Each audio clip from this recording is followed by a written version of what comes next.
everybody, happy Tech Tip Tuesday. It's Melissa O'Connell, your Lexus technology specialist, and today we're talking about what to do if the battery in your key fob dies. So I want to show you first and foremost how you get in the car, how you start your Lexus, and then how to change the battery in your key fob. All right, this is just an example of one type of Lexus key fob. And if you have a power trunk or power back door, you'll have a button here for that feature. If not, your key will look just like this. Depending on the year of your vehicle, your key fob itself might be a little bit different, but either way, we need to get the metal key. If you didn't know you had a metal key, now you do, but we need to get the metal key out of the body of the key fob, and we're going to do that where it says push. We push right on the corner end, and then just easily pull out that metal key. Then you pull on the door handle to reveal the keyhole. I do recommend that you place that metal key right back in your key fob so you don't misplace it. Now let me show you how to start the car when your key fob battery is not working.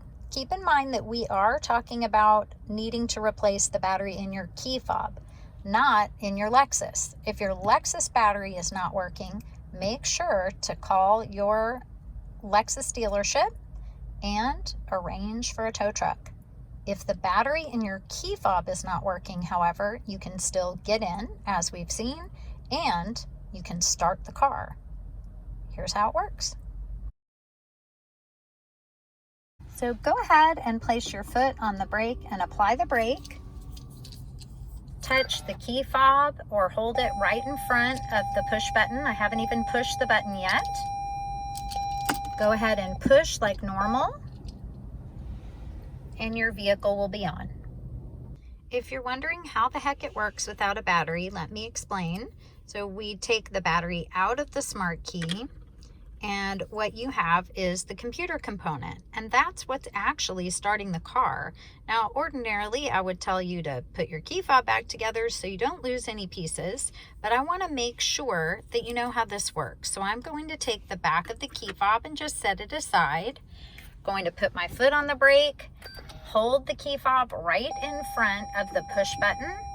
If I apply the brake again, push to start, we're good to go. We just need to have the key fob or the computer component of the key fob in close proximity to the engine start-stop button, and it will send a signal to start. It just can't send a signal remotely because there's no battery to boost that signal from your pocket or perhaps your bag.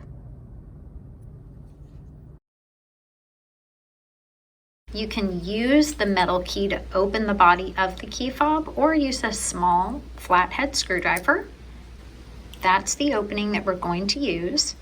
And this part, we want to gently twist. So you're going to line up the metal key or a flathead screwdriver that's small and give a small twisting motion. Now, depending on how strong you are, you want to be careful because you don't want to just pop the whole key apart and have all of the guts go out. In fact, I like to turn the key to the back of the key where you can see the Lexus logo. Then when you open it, again, a little twist and pop, you can make sure that the computer component stays inside. Now we're going to remove the battery that's been depleted. You can again use the metal key or a small flathead screwdriver. You're going to just tuck it right underneath that edge of the battery. I like to leave my thumb on the other side just to keep it from flying out. Give a little twist and a pop. Take out the old battery. Make sure you get the correct battery. Your battery information is going to be in your owner's manual. If you don't have a paper version of your owner's manual, you can look up your owner's manuals online. We actually have a video about that, lexusdrivers.com. And you'll put in your model of vehicle and year of your Lexus, and then go into the owner's manual and you can search for the key fob battery, and then just put the new battery right in its spot, snap it gently into place. If this comes out, don't stress about it, just gently put it back in.